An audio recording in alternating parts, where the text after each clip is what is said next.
ఏపీలో ఎట్టకేలకు నామినేషన్ల ప్రక్రియ ముగిసింది.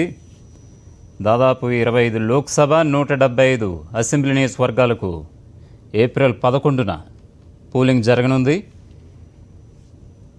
రేపు నామినేషన్ల పరిశీలన కూడా ఉండనుంది. నామినేషన్ల ఉపసంహరణకు గడువు తేదీ 28 వరకు ఈసీ ప్రకటించింది.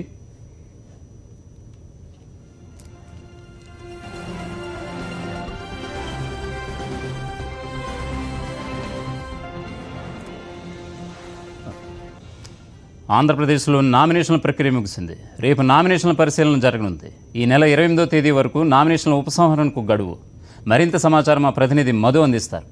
మధు, చెప్పండి, జిల్లా వ్యాప్తంగా ఎన్ని నామినేషన్లు దాఖలయ్యాయి? Thank you Radhakrishna. ఏపీ సార్వత్రిక ఎన్నికల్లో తొలి ఘట్టం ముగిసింది.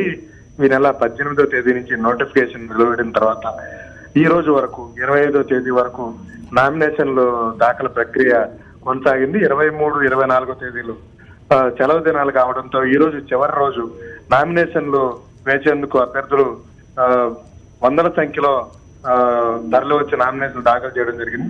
మొత్తం మీద అయితే 22వ తేదీ వరకు, అయితే 23, 24 సెలవు దినాలు కాబట్టి 23వ తేదీ వరకు ఏపీలోని 25 పార్లమెంటు స్థానాలకి 199 నామినేషన్లు 22వ తేదీ వరకు దాఖలు కావడం జరిగింది. అలాగే 22వ తేదీ మధ్యాహ్నం 3 గంటలకి అప్పటి వరకు దాఖలైన నామినేషన్లు 175 అసెంబ్లీ స్థానాలకి 1653 నామినేషన్లు దాఖలయ్యాయి. ఈ రోజు 3 గంటలకి ఉదయం 11 నుంచి 3 గంటల వరకు నామినేషన్లు టైం, 3 గంటలకి నామినేషన్లు దాఖలు ప్రక్రియ ముగియడంతో ఎన్ని నామినేషన్లు టోటల్ గా ఈ ఒక్కరోజు దాఖలయ్యాయనే విషయం పైన ఈసీ సమాచారం సేకరిస్తా ఉంది. మరి కాసేపట్లోనే ఎన్నికల కమిషన్ ఈ సమాచారాన్ని కూడా విడుదల చేసే అవకాశం అయితే కనిపిస్తా ఉంది. టోటల్ గా మొత్తం మీద తీసుకుంటే అటు అసెంబ్లీకి కానీ ఇటు పార్లమెంట్ స్థానాలకు కానీ ఆ పార్లమెంట్ కి దాదాపు 300 దాటే అవకాశం ఉందని చెప్పి అంచనా వేస్తున్నారు. అలాగే 175 అసెంబ్లీ స్థానాలకి 22వ తేదీకే 1653 నామినేషన్ దాఖలయ్యాయంటే ఈ ఒక్కరోజే మరో 500-600 నామినేషన్ దాఖలయ్యే ఉండే అవకాశం ఉందని చెప్పి కూడా అంచనా వేస్తున్నారు. టోటల్ గా ఈ ఫిగర్ 2000 దాటే అవకాశం అయితే కనిపిస్తా ఉంది. ఇంకా రేపు స్క్రూటినీ ఉండబోతుంది. రేపు స్క్రూటినీ తర్వాత 28వ తేదీ వరకు అభ్యర్థుల నామినేషన్ ఉపసంహరణ గడువు ఉంది. అయితే గడువు పూర్తయిన తర్వాత 28వ తేదీ టోటల్ గా ఎవరెవరు బరిలో ఉన్నారు, ఏ పార్టీ అభ్యర్థులు ఎంతమంది బరిలో ఉన్నారనేది 28వ తేదీ తేలే అవకాశం అయితే కనిపిస్తా ఉంది.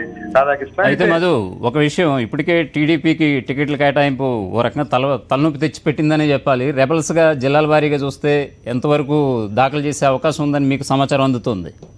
అయితే చాలా చోట్ల తెలుగుదేశం పార్టీ సీట్ల అనౌన్స్ చేసేటప్పుడే చాలా వివాదాలు చోటు చేసుకున్నాయి. సాక్షాత్తు ఆ పార్టీ అధ్యక్షుడు చంద్రబాబు నాయుడు ఇంటి దగ్గరే తెలుగుదేశం పార్టీకి సంబంధించిన టికెట్లు రాని అభ్యర్థులు అయితే ఎవరైతే ఉన్నారో వాళ్ళంతా కూడా ఆందోళనకు దిగడం జరిగింది. మరో పక్క ఆల్రెడీ పదవుల్లో ఉన్న ఎమ్మెల్యేలుగా ఉన్న వాళ్ళు, మంత్రులుగా ఉన్న వాళ్ళకి టికెట్లు ఇవ్వవద్దు అని చెప్పి కూడా ఆందోళన జరిగిన సంఘటనలు అయితే మనం చూసాం. అయితే వీళ్ళందరూ కూడా వీళ్ళల్లో చాలా మంది టికెట్లు రాని వాళ్ళు రెబల్స్ గా నామినేషన్లు దాఖలు చేశారు. వాళ్ళని బుజ్జగించే పనిలో ఆ పార్టీ ఉన్నట్టు తెలుస్తా ఉంది. అయితే వాళ్ళు ఎవరు కూడా వెనక్కి తగ్గే పరిస్థితి అయితే కనిపించడం లేదు. అయితే వాళ్ళు కూడా బరిలో కొనసాగే అవకాశం అయితే కనిపిస్తా ఉంది.